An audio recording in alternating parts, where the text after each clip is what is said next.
Assalamualaikum warahmatullahi wabarakatuh. Saya Ismatus Saadah Harmain dengan NIM 12120900076 mata kuliah Akidah Akhlak.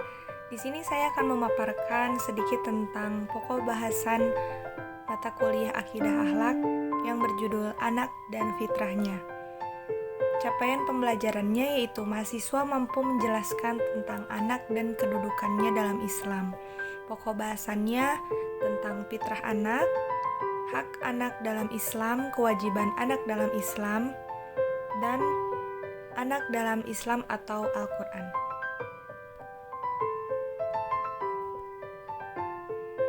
Apa yang dimaksud anak dalam Islam? Anak adalah amanah yang diletakkan pada pundak orang tua. Dalam hadisnya, Rasulullah SAW menjelaskan kondisi dan kedudukan anak serta orang tua. Artinya, setiap anak yang lahir dilahirkan di atas fitrah atau suci.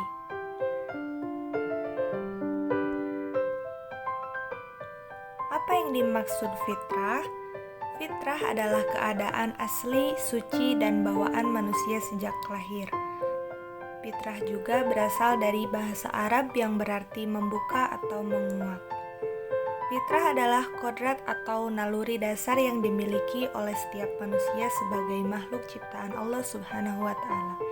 Fitrah adalah unsur terdalam yang menyebabkan manusia mengenal kebenaran dan kebajikan.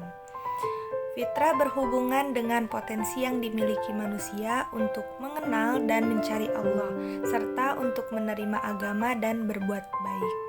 Fitrah juga berarti kembali ke asal penciptaan. Nah, di sini ada fitrah anak, yaitu memiliki potensi keimanan sejak dalam kandungan, dibekali pendengaran, penglihatan, dan hati untuk dapat berpikir dan belajar. Memiliki kemampuan bakat yang luar biasa dan beragam yang akan menjadi potensi bagi kelangsungan hidup anak. Juga dengan fitrah yang dimiliki anak dapat hidup bersinergi dengan lingkungan sekitarnya. Selanjutnya, anak dalam pandangan Islam atau Al-Quran. Ada beberapa istilah yang sering digunakan Al-Quran untuk menunjuk kepada pengertian anak, antara lain kata al-walad atau al-aulad. Dalam sebuah hadis riwayat Bukhari Muslim, Nabi SAW bersabda, "Anak-anak itu bagaikan kupu-kupu surga." Islam memandang bahwa anak memiliki kedudukan atau fungsi yang sangat penting, baik untuk orang tuanya sendiri, masyarakat, maupun bangsa secara keseluruhan. Islam memandang bahwa anak memiliki kedudukan atau fungsi yang sangat penting, baik untuk orang tuanya sendiri, masyarakat, maupun bangsa secara keseluruhan. Setidaknya terdapat 5 ayat yang menjelaskan kedudukan anak dalam Al-Quran. Anak dapat menjadi perhiasan atau sesuatu yang dianggap baik dan indah.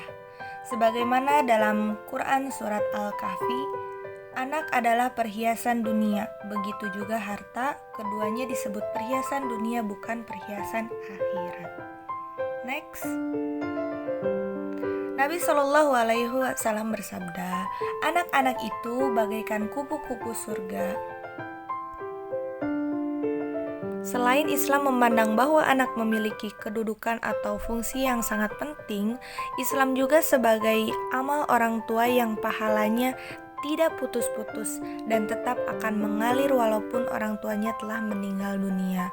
Selain daripada itu, anak juga memiliki haknya sebagai anak, salah satu hak mendapatkan pendidikan dan pengajaran. Hak anak dalam Islam. Yang pertama, ada hak untuk hidup dan tumbuh berkembang. Hak untuk hidup dan tumbuh berkembang, setiap anak itu punya hak untuk hidup dan tumbuh berkembang sesuai dengan fitrahnya. Hak hidup ini bukan hanya dimulai sejak anak telah dilahirkan saja, tetapi sejak dalam kandungan dan bahkan sejak janin belum memiliki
telah memberikan nafkah ini antara lain adalah Quran Surah Al-Baqarah yang berbunyi, para ibu hendaklah menyusukan anak-anaknya selama 2 tahun penuh, yaitu bagi yang ingin menyempurnakan penyusuan, dan kewajiban ayah memberi makan dan pakaian kepada para ibu dengan cara yang makruh.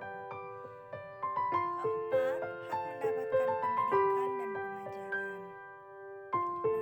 Bagaimana anak bisa tahu tentang perbuatan dosa bila ia tidak diberi didikan dan pengajaran secara cukup? Oleh sebab itu, pendidikan dan pengajaran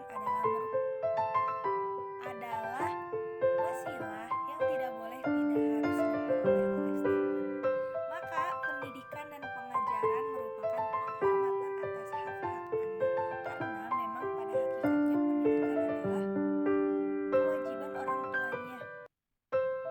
Anak kelak bisa menuntut pertanggungjawaban kepada orang tuanya bila orang tuanya mengabaikan dan tidak mengindahkan kewajiban mendidik anak-anaknya.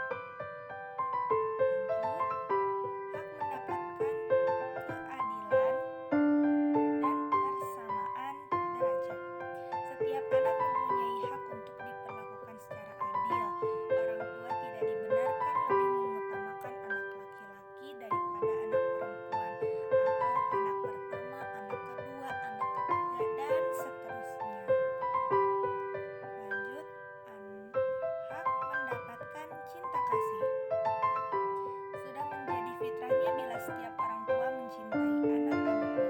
Walaupun demikian, Islam masih juga memerintahkan agar orang tua memperlihatkan perasaan cinta kasihnya itu kepada anak-anaknya, sehingga anak betul-betul merasa bahwa orang tuanya itu mencintai dan mengasihi mereka. Setiap anak punya hak untuk mendapatkan dan merasakan wujud nyata dari perasaan cinta kasih orang tuanya. Dan terakhir, ada hak untuk bermain. Usia anak adalah usia bermain. Pernyataan yang demikian dibenarkan oleh para ahli psikolog perkembangan maupun para ahli pendidikan. Untuk itu, sangatlah tidak dibenarkan bila orang tua dengan sengaja menjauhkan anak-anaknya dari dunia bermain. Lanjut saja ke kewajiban anak dalam Islam. Saya meringkasnya menjadi 5 kewajiban. Di antaranya yang pertama, menghormati dan memenuhi hak-hak kedua orang tua. Islam memposisikan kewajiban memperlakukan kedua orang tua dengan baik setelah perintah untuk menyembah Allah. Hal ini menunjukkan bahwa memperlakukan kedua orang tua dengan baik termasuk kewajiban memberi nafkah dan merawatnya di masa tua menjadi kewajiban utama seorang terhadap keduanya. Jadi, yang pertama yaitu harus menghormati kedua orang tuanya. Lanjut, kedua, tidak berbuat durhaka kepada orang tua. Kewajiban anak kepada orang tua ditunjukkan dengan tidak berbuat durhaka.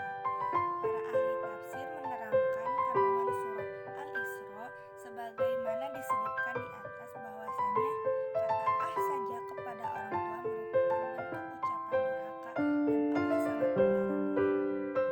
Ketiga, patuh kepada kedua orang tua dan mendoakannya. Seorang anak harus menunjukkan kepatuhannya kepada kedua orang tua dengan penuh kasih sayang. Selain itu,